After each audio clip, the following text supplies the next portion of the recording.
It doesn't make me feel any better, and it shouldn't you either, to learn that the reason that Donald Trump hit the big emergency brake on his tariffs for 90 days, causing the market to spike to its highest level since 2001, while we watched the biggest stock swindle in history as he told people to buy 3 hours before he then told them he was pausing the tariffs. It doesn't make me feel any better to now understand that the reason he did it, the reason he hit the pause button, is because he was watching television. Yes, you heard it right. Donald Trump was watching television. He was watching CNBC, is one of his favorite channels, and there was Jamie Dimon, who turned him down to be the Treasury Secretary and still runs JP Morgan Chase. And Jamie Dimon was talking about tariff policy and was saying it was going to cause a recession, that he believed in the tariff policies overall, but it was definitely going to cause a recession. That, combined with Bill Ackman, a guy you never heard of, but runs a major hedge fund on Wall Street called Pershing Square, who 2 days before that publicly announced that he was no longer supporting Donald Trump's economic policy and said it was going to cause a nuclear winter. Ackman, Dimon call Donald Trump after Dimon's appearance on cable television, and they single-handedly change American economic policy with a cable television appearance and a phone call. How does that make you feel? I'm Michael Popok. You're on Legal AF. I'm putting on my Wall Street hat again. I worked there for about 4 years. I know of some of these players, you can say. Wall Street was all excited when Donald Trump got elected. They thought he would be great for Wall Street, and they didn't care about Main Street. That means you and me. And then Donald Trump picked the Treasury Secretary, made them really happy. His name is Scott Bessent. Mild-mannered guy. They saw him as an adult. They liked him better than Howard Lutnick, who ran Cantor Fitzgerald for the Treasury Secretary position because he had a better view of things. He was more calming, and they thought he would be able to pump the brakes on Donald Trump's worst instincts. So he gets in. He's the guy that signs the money, among other things, and monetary fiscal policy and all of that. And they thought, well, all right. And Howard Lutnick got the commerce position. They didn't love him in the cabinet because, frankly, as Bill Ackman recently said, why do we want a commerce secretary whose main business, Cantor Fitzgerald, makes money when the economy goes into the tank? Do we really want somebody who's supporting the economy going off a cliff because it makes him money? Sounds like a bad idea. So you got that Bill Ackman. Now, Bill Ackman said 3 days ago, as did Jamie Dimon, that this is going to cause a nuclear winter, Donald Trump's tariff policies. And so their new reporting now out of the Wall Street Journal and some other places is that Ackman picked up the phone. And Ken Griffin, who runs another major hedge fund, worth billions and billions of dollars, and Jamie Dimon, after his appearance on CNBC, and they cornered Donald Trump, and they made him change his policy. That's how easy it is. That's how malleable it is. See, when you have a guy like Donald Trump who's financially vulnerable himself because of his own precarious finances, because of his own, running an adjudged fraudulent company in New York for years, he is vulnerable financially. That's why the Chinese and the Russians love trying to manipulate him, because it's relatively easy. When you combine that with his narcissism, his ego, and his flagging and failing mental state, it's a recipe for disaster. It means we are operating a government not only by the seat of our pants, right? The seat of my wallet and your wallet, without any deep thought, without any thinking, without any coordination. Things are done on the back of a Post-it note. Things are done off the top of Donald Trump's mind, whatever he feels like in the morning. Whatever mood he's in, that's what he's going to do to the economy. It does not give me any great comfort to now understand, as they unpack this, that Donald Trump, whoever talked to Donald Trump last, was the one that impacted our policies. This is no way to run a government. This is no way to give security and confidence to the marketplace, to investors, to our foreign allies, in trade. And even though the stock market is gyrating and people have recovered trillions of dollars, mainly the billionaires who made $300 billion in one day,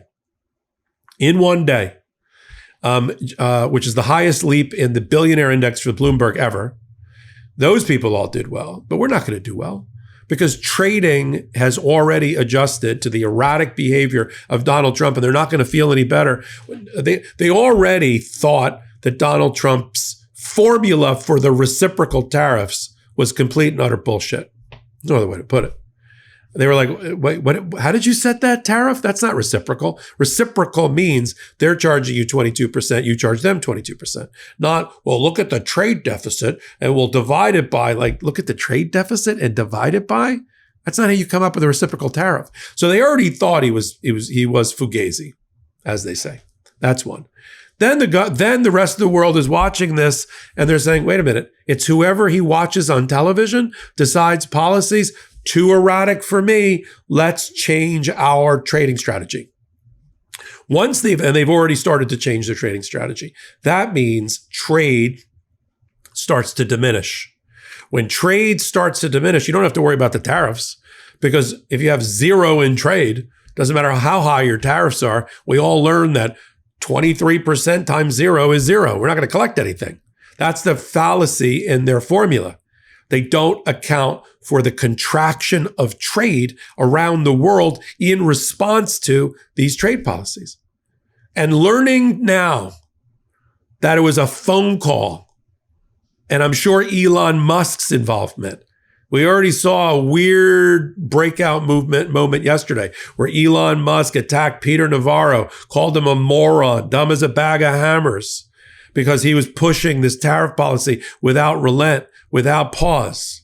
And Elon Musk was against it, mainly because he watched his own fortunes drop billions of dollars. By the way, I'm not shedding a tear, I'm just stating the obvious. Elon Musk's fortune is almost cut in half in the last month.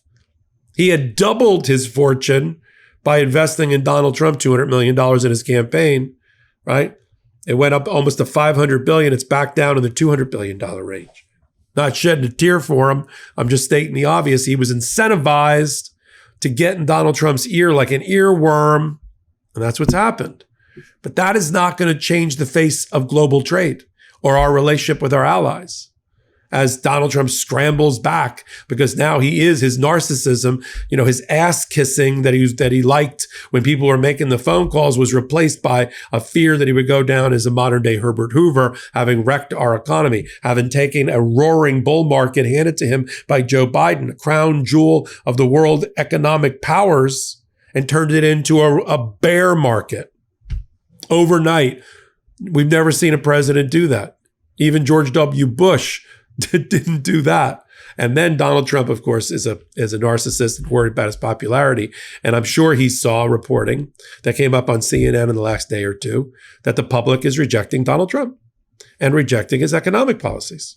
That Donald Trump's favorable, disfavorable rating is negative 12, right? 12% more people think he's unfavorable than favorable.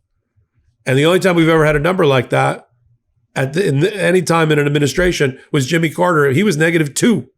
So he was just barely, whatever, negative 2. He's negative 12. And it took Jimmy Carter 11 months, stagflation, lines around, the gas lines around the block to get that. So he saw the failing numbers. He's getting phone calls from Jamie Dimon, from Stan Druckenmiller, from from Ackman, from Bill Ackman, from Ken Griffin, and he relents. And the point here is, I did a separate hot take about the obvious stock manipulation. All of a sudden, he's using DJT, his stock symbol, signing off next to his social media post. We'll follow the money on a separate hot take, but here it's that I am not, and the world is not satisfied by the erratic behavior and the explanation as to why he hit it. Now, I had a speculation, which has not yet been proven, but it's certainly my working theory, is that one of two things happened. Either he was going to hit the 90-day pause, it leaked out 2 days too soon, it hit the market, which it did at the tape, and it bounced the market in the final hours of trading a day after Liberation Day. and because the market was like, oh, thank God he's doing a 90-day pause.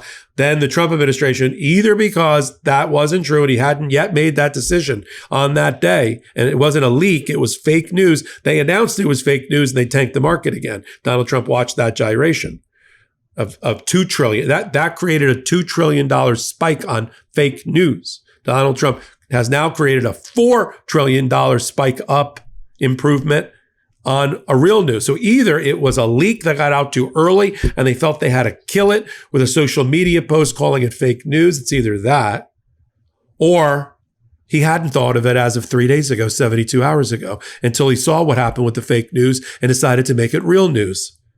Which one of those makes you feel better? Neither. I'll continue to follow it. Look, you're here already. Hit the subscribe button. We're continuing to grow this channel together. But I'm going to take a second. I'm going to stop talking.